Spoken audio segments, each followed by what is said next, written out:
السلام علیکم۔ ہمارے چینل بیا اور مالا پر خوش آمدید۔ اگر آپ ہمارے اس چینل پر پہلی دفعہ آئے ہیں یا آپ نے ابھی تک سبسکرائب نہیں کیا تو بیا اور مالا کو سبسکرائب کرنا نہ بھولیے۔ چائے پلا دو افشاں، سر درد سے پھٹا جا رہا ہے، سلمان نے اپنے سر کو دباتے ہوئے کہا تھا۔ افشاں جو بچوں کو اسکول روانہ کرنے کے چکر میں گھن چکر بنی ہوئی تھی، بری طرح سے چونک گئی تھی، کیونکہ وہ سب سے پہلے سلمان کو ہی ناشتہ کرواتی تھی، اس کے بعد بچوں کی تیاری میں جٹ جایا کرتی تھی۔ اسے ہڑ بھونگ میں سلمان کو ناشتہ کروانا پسند نہ تھا۔ یوں بھی سلمان کا ہر روز فرمائشی ناشتہ الگ ہی ہوا کرتا تھا، جس کے لیے افشاں فجر کی نماز کی ادائیگی کے بعد سونے کی بجائے گھر کے کاموں میں لگ جاتی تھی۔ سب سے پہلے اس کا گزر کچن سے ہی ہوتا تھا۔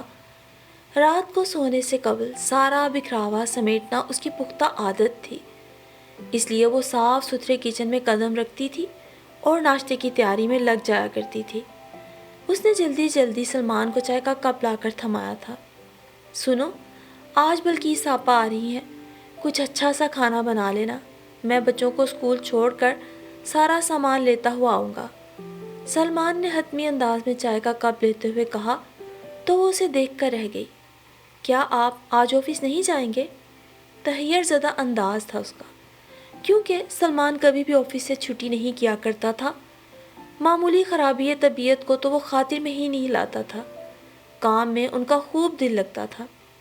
ہاں آج چھٹی ہے، میں چھٹی کرنے کے حق میں نہیں تھا، مگر میری سالانہ چھٹیاں باقی تھیں، اسی لیے مجبوراً 2 دن چھٹی کرنا ہوگی، سلمان نے بیزاری سے کہا تھا۔ تو افشاں سر ہلا کر رہ گئی۔ قاسم اور حسن کو تیار کر کے اس نے انہیں اسکول روانہ کر دیا، ساتھ ہی لنچ باکسز بھی تیار کر کے ساتھ دے دیے۔ سپہر تک بلقیس آپا کی آمد بما اہل و عیال متوقع تھی، اس لیے اس نے سارا سامان جو ضروری تھا اس کی لسٹ بنا کر سلمان کو تھما دی۔ گھنٹہ بھر بعد سلمان نے سارا سامان بھی لا دیا۔ افشاں کو گھر گھرستی کے سارے کام خود اپنے ہاتھوں سے کرنا اچھا لگتا تھا۔ یوں بھی بچے سلجھے ہوئے تھے، مگر اس کے علاوہ بھی ایک وجہ اصل یہ تھی کہ سلمان کو کام والی ماسی رکھنا پسند نہ تھی، جبکہ اس کی دونوں بہنوں کے گھر کام والی ماسیاں لگی بھی ہوئی تھیں۔ اوپر تلے کے ڈھیروں کاموں کے علاوہ بھی کچن کے کام بھی انہی سے کروانے میں کوئی مذائقہ نہیں سمجھا جاتا تھا۔ اس نے اپنی نند کی پسند کا کھانا تیار کیا تھا، اتنے سالوں میں وہ سب کی پسند ناپسند کو بخوبی سمجھ گئی تھی، اسی لیے اس نے بریانی، رائتہ، ساتھ میں چکن جل فریزی تیار کی تھی۔ میٹھے میں اس نے ٹرائفل تیار کیا تھا۔ کھانے کے اس اہتمام کے بعد اس نے بچوں کی آمد کے ساتھ ہی ان کے یونیفارمز تبدیل کروا دیے تھے اور کھانا بھی کھلا دیا۔ ابھی وہ دوپہر کے کھانے کے برتن سمیٹ رہی تھی جب بلقیس آپا کی تیز آواز سنائی دی، ساتھ ہی بچیوں میں عابدہ اور ساجدہ کی بھی ہنسی کی گونج بھی سنائی دے رہی تھی۔ عابدہ تو سیدھا کچن میں ہی گھس آئی۔ کیا بنایا ہے ممانی جی؟ عابدہ نے باقاعدہ برتنوں کے ڈھکن ہٹا ہٹا کر دیکھنا شروع کر دیا تھا۔ افشاں کو برا تو بہت لگا، مگر اس نے ظاہر نہیں کیا۔ فکر مت کرو، سب کچھ تم سب کی پسند کا ہی بنایا گیا ہے۔ بہت دنوں سے افشاں کے سر میں درد سا رہنے لگا تھا، میگرین اس کو سخت اذیت میں مبتلا رکھتا تھا، مگر اس نے اپنی بیماری کو کبھی بھی کاموں کے بیچ جواز نہ بنایا تھا۔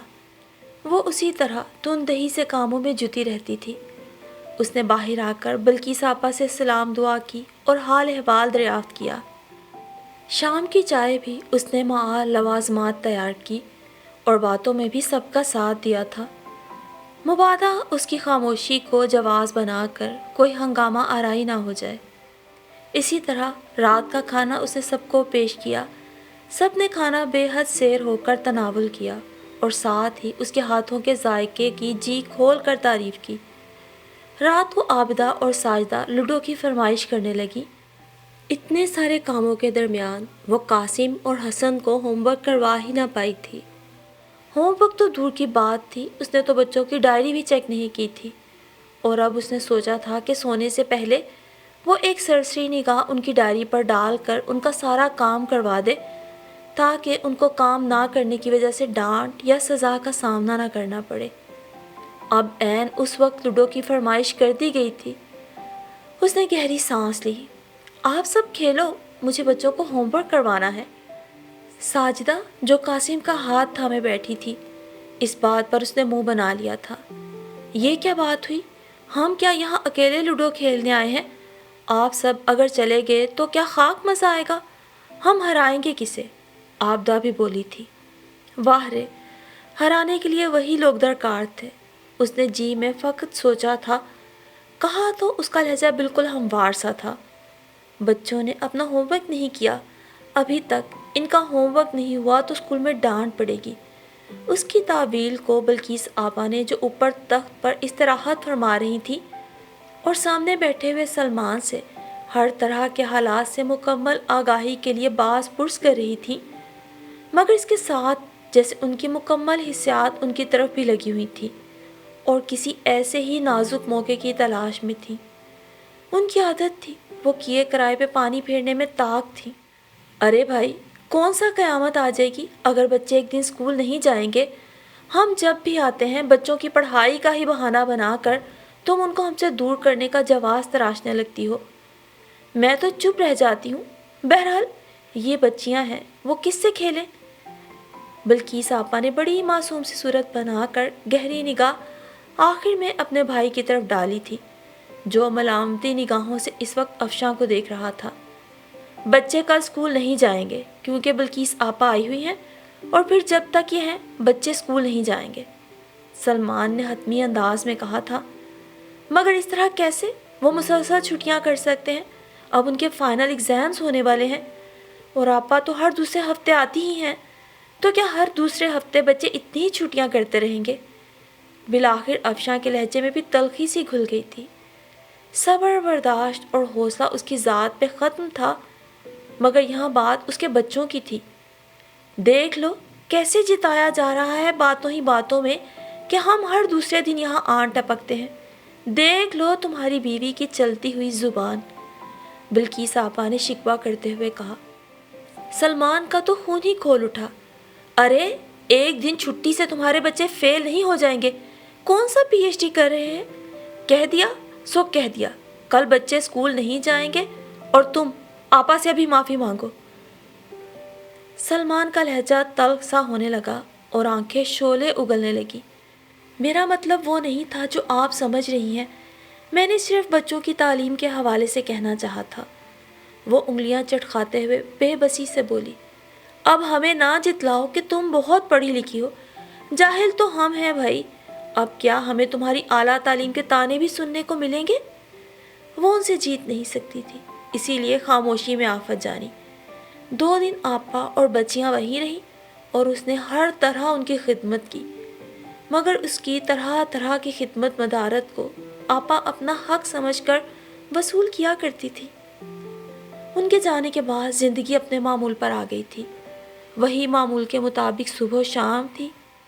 ایک صبح اس نے سلمان کو آفس کے لیے روانہ کیا اور گھر کے کام نمٹا رہی تھی۔ ابھی وہ سوچ ہی رہی تھی کہ کھانے میں کیا بنائے کہ سلمان جلدی آفس سے گھر آ گیا۔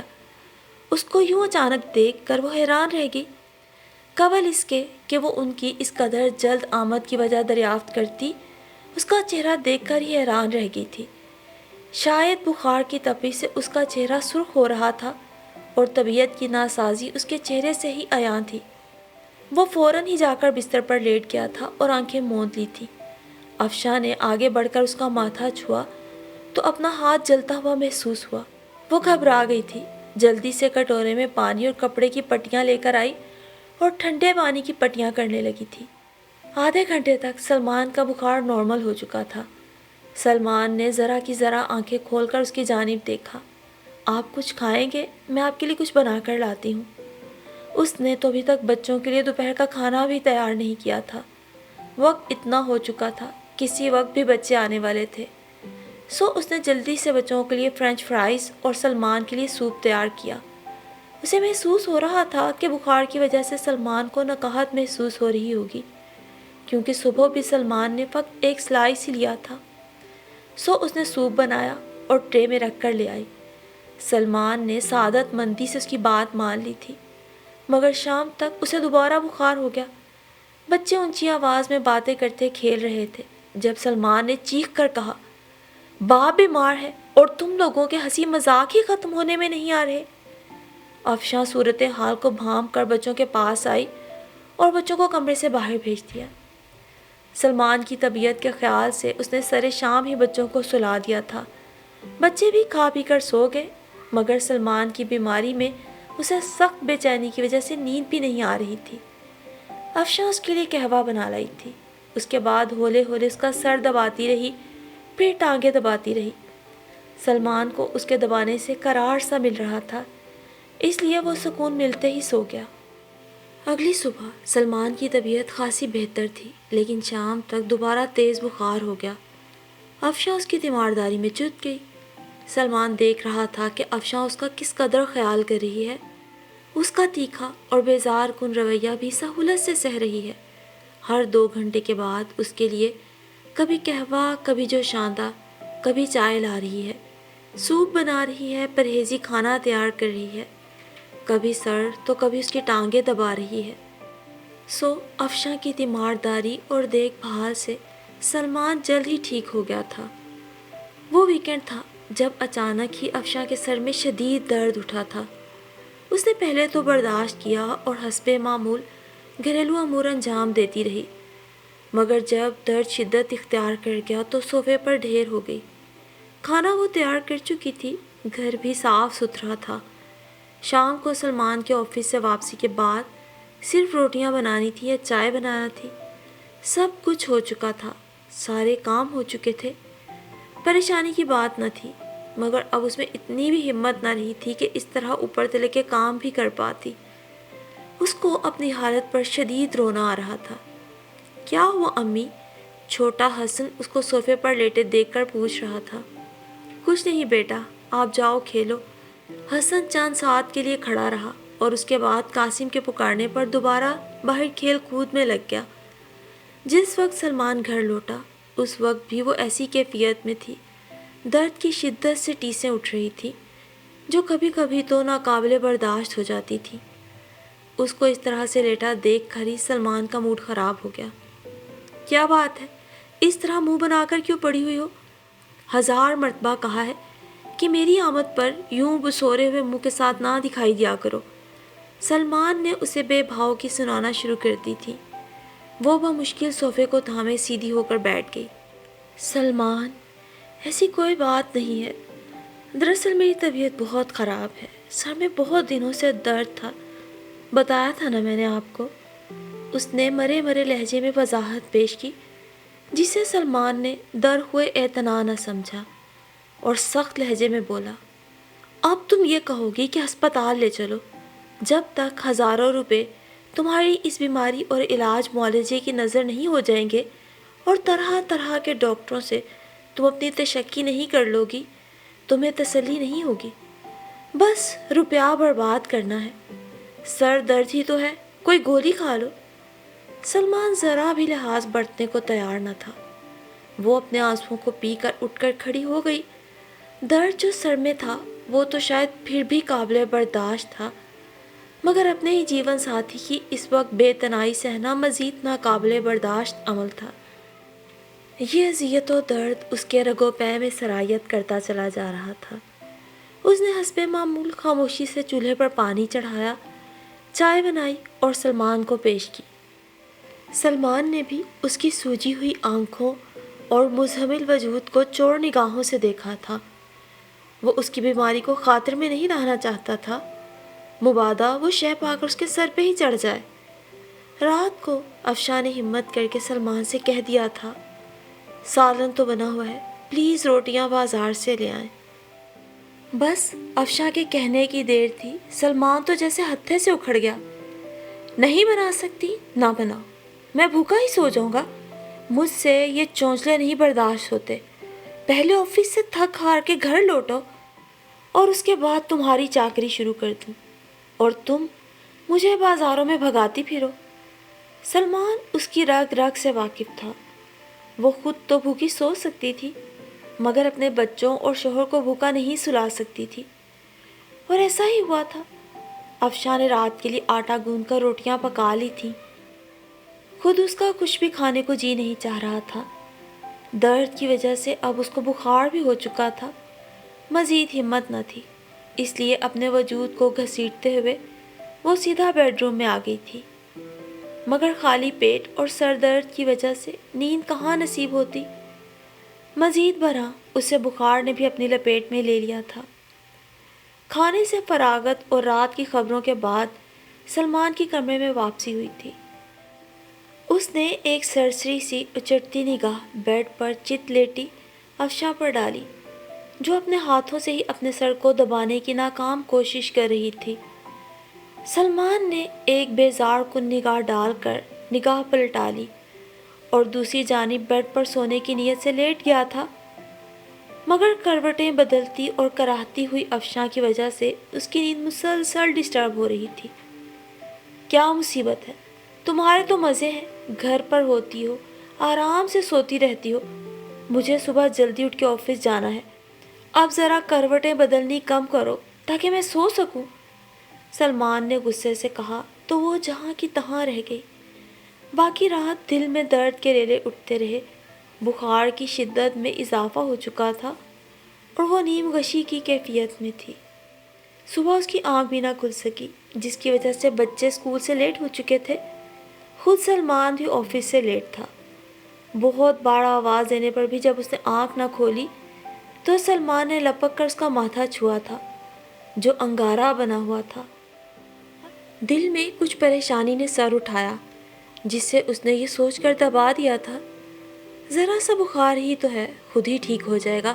جسم میں اتنی طاقت ہونی چاہیے کہ بیماریوں سے لڑ سکے۔ دل میں یہ سوچ کے اس نے اپنے دل پہ جبر کر کے اٹھ کے چائے بنائی، بچوں کو چائے سلائس کے ساتھ دی اور افشاں کے لیے بھی لے آیا۔ افشاں نے اس کے کہنے پہ چائے اور سلائس لے لیے۔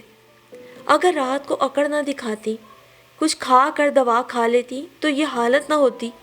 اب بھی کچھ نہیں ہوا، بس ذرا سا بخار ہی ہے، اتر جائے گا، دوا کھا لو، موسمی اثرات ہیں۔ افشاں نے ایک تعصب بھری نگاہ سلمان پر ڈالی، جسے وہ ذرا سا بخار کہہ رہا تھا۔ وہ تھرمومیٹر پر چیک کرنے سے 102 کے ہندسے کو عبور کر رہا تھا۔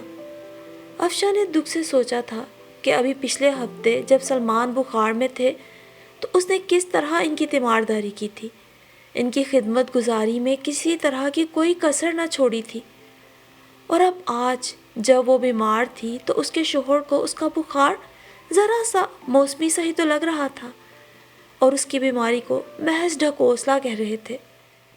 افشاں سمجھ نہیں پا رہی تھی زیادہ نکاہت بخار کی تھی یا سلمان کے رویے کے باعث اس کا دل جیسے مرجھایا ہوا تھا۔ تبھی بولے، بخار اتر جائے گا، میڈیسن لے لی ہے تو مجھے ذرا اچھا سا ناشتہ بنا دینا، مجھ سے یہ توست نہیں کھائے جاتے۔ وہ اس کے احساسات سے نابلد اپنی ہی رو میں بول رہا تھا۔